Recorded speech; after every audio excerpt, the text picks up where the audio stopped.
शैलेशदयापात्रं धीभक्त्यादिगुणाणवं यतीन्द्रपवनं वन्दे रम्मीजमातरं मुनिं रम्मीजमातृयोगीन्द्रपादरेखामयं सदा तदायतात्मसत्तादिं रामानुजमुनिं भजे।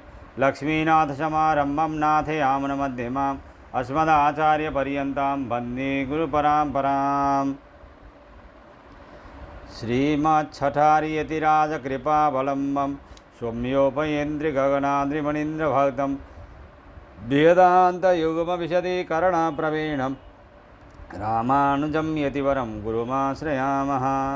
श्रीमद्काश्यपवंशमध्यगगने श्रीचन्द्रपदभासितं श्रीमद्वेङ्कटनाथसेवनरतं बाणाचलोपासकं श्रीमद्मधुसूदनार्यकृपया सम्प्राप्य मन्त्राधिकं वन्देऽहं बुधवर्यमाधवगुरोः पादारविन्दं सदा।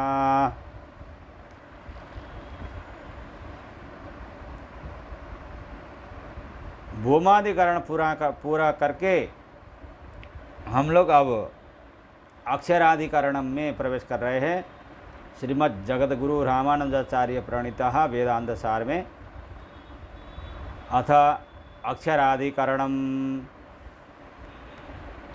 बृहदारण्यकोपनिषद में गार्गी के प्रश्न के समाधान में सहोवाच एतद्वै तदक्षेरं गार्गी ब्राह्मणा अभिवदन्त्यस्थूल मनन्नो रहस्यो मदीर्घमलोहितमस्नेह मच्छायम इत्यादि वाक्यों से याज्ञवल्क्य ने कहा है कि हे गार्गी, आपने जो आकाश का भी आधार बनने वाले तत्वों के विषय में पूछा है, वह तत्व यह अक्षर ही है, ऐसा ब्राह्मण कहते हैं। यह अक्षर तत्व स्थूल नहीं है, अणु नहीं है, रहस्य नहीं है, दीर्घ नहीं है, लाल नहीं है, स्नेह रहित नहीं है, छाया रहित नहीं है इत्यादि। तादृश तत्व परमात्मा ही है। यह निर्णय इस अधिकरण के 3 सूत्रों से किया गया है। अक्षरम वारांत धृते है 139। ये तद्वै तदक्षरम गार्गी ब्राह्मणा अभिवदन्ति अस्थूलमानाणु। बृहदारण्यकोपनिषद 5:8 इत्यादीना अभिहितमक्षरं परं ब्रह्म अमरान्तहृतेः यद्दूर्ध्वं गार्गीदेवः। ब्रीउ 5:8-4 इत्यारभ्य सर्वविकाराधारतया निर्दिष्ट आकाशः कस्मिन्नोतश्च इति पृष्ठे एतद् वै तदक्षरम् इति निर्दिष्ट साक्षरस्य वायुमदम्बरान्तधृतेः सर्वविकाराधारो ह्ययमाकाशो वायुमदम्बरान्तकारणं प्रधानं तद्धारकं परं ब्रह्म। उक्त प्रकरण में अक्षरम, अक्षर शब्द परब्रह्म परमात्मा का वाचक है, क्योंकि उसको अमरांत धृते है, आकाश के अंत प्रदान को धारण करने की बात श्रुति में की गई है। सारा अर्थ एतत् वै तदक्षरं गार्गी ब्राह्मण अभिवदन्ति अस्थूलमनाणु। अर्थात वेदज्ञ उपासक ब्राह्मण उस अक्षर आत्मा को अस्थूल और अनणु कहते हैं। इस श्रुति में वर्णित अक्षर शब्द से निर्दिष्ट आत्मा नहीं है, अपितु परब्रह्म ही है, क्योंकि यद्ऊर्ध्वं गार्गी दिवो यदर्भाक् पृथिव्या यदंतरा द्यावा पृथिवी इमे यद्भूतं च भवच्च भविष्यत्यत्याक्षते आकाश एव तदोतं च प्रोत्तम चेति। अर्थात हे गार्गी, द्युलोक के ऊपर पृथ्वी के नीचे एवं इन द्यावा पृथ्वियों के मध्य में जितने अतीत वर्तमान एवं भविष्य पदार्थ कहे जाते हैं वह सब आकाश में ओतप्रोत रहते हैं।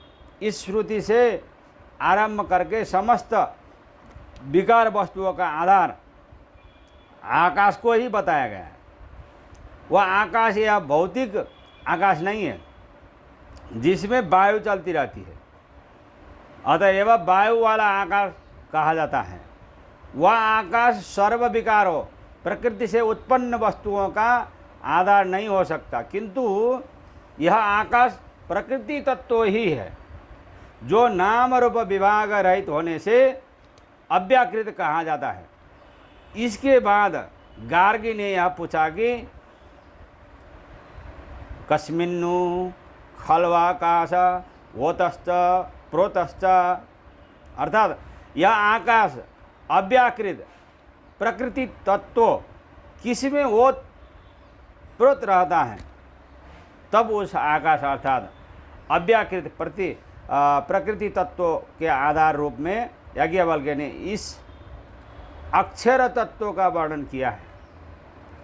ये तद वही तदक्षरम इत्यादि से उक्त अक्षर तत्व वायु वाले आकाश से अंतभाग प्रकृति तक का धारक होने के कारण समस्त विकारों का आधार यह आकाश है। वायु मत अमरांत का कारण प्रधान प्रकृति है, उसका भी धारक यह आकाश शब्दवाच्य परमात्मा ही है। इस प्रकार प्रकृति तत्वों के आधार रूप में कहा जाने वाला अक्षर तत्व प्रधान अर्थात प्रकृति नहीं हो सकता तथा जीव भी नहीं हो सकता। इससे सिद्ध होता है कि यह अक्षर परमात्मा ही है और वह ही सबका शासक एवं आधार है। इस प्रकार से 139 सूत्र यहाँ पूरा हो जाता है। जय श्रीमन्नारायण। श्रीमन्नारायण नारायण हरि हरि, लक्ष्मी नारायण नारायण हरि हरि, गोदा नारायण नारायण हरि हरि, सीता नारायण नारायण हरि हरि, राधा नारायण नारायण हरि हरि, श्रीमन्नारायण नारायण हरि हरि।